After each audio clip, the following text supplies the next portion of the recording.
The Oppo Find X2 might not wow in quite the same way as the original Find X from 2018, but it could definitely be an outright Samsung Galaxy S20 Ultra competitor with a spec sheet to match.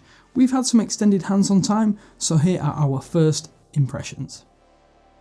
Thanks for watching 9to5Google on YouTube. Remember to thumbs up, hit subscribe and enable notifications with the bell icon to be among the first to watch our upcoming videos. So from the outset, this is a very different device to the original trailblazing Find X, because in 2020 what we expect from a flagship is slightly different.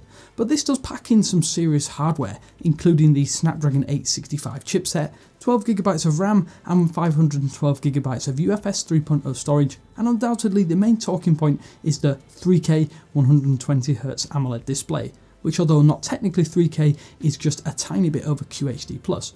However, in reality it is absolutely stunning. This is definitely providing the wow factor this time around with no motorised pop-up camera modules. Swiping, tapping, scrolling and just using the display is a pleasure, although not all apps support the 120Hz refresh rate just yet. It is far more noticeable than the impressive 90Hz panels you'll see across the industry too, and that is what makes the most striking boost to this device. On the whole though, the entire package feels very premium, especially with the orange vegan leather and rose gold chamfered sides of almost all review units out there. This is a high-end finish that really does catch the eye.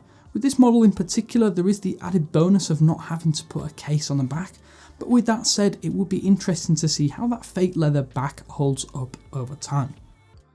We also need to talk about the camera around back here too, as it is a bit of a beast. The setup consists of two 48MP camera sensors and a third 13MP periscope zoom lens.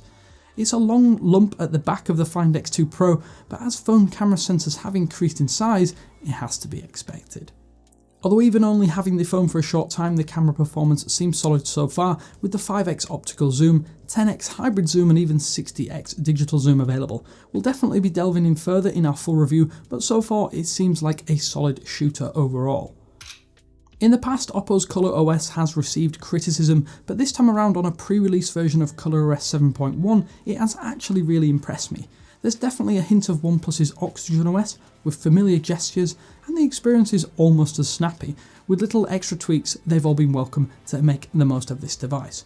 Having a 120Hz refresh rate everywhere also really ensures that things feel snappy, smooth, and you don't get that bad taste in your mouth while using ColorOS 7.1, even if there is minor issues.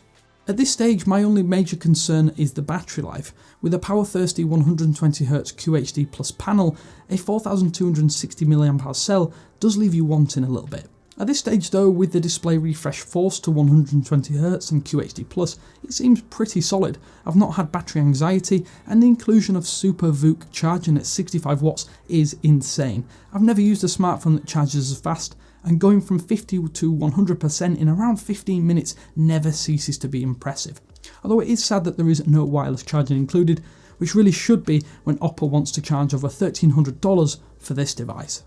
So this is most definitely not a definitive verdict, but a few early impressions of the Find X2 Pro, and at the moment it looks to be an impressive smartphone that we're excited to sink our teeth into ahead of a full review in the coming weeks, so stay tuned for that. With that in mind though, this is Damien with 9to5Google saying thanks again for watching, but until next time, I will speak to you later.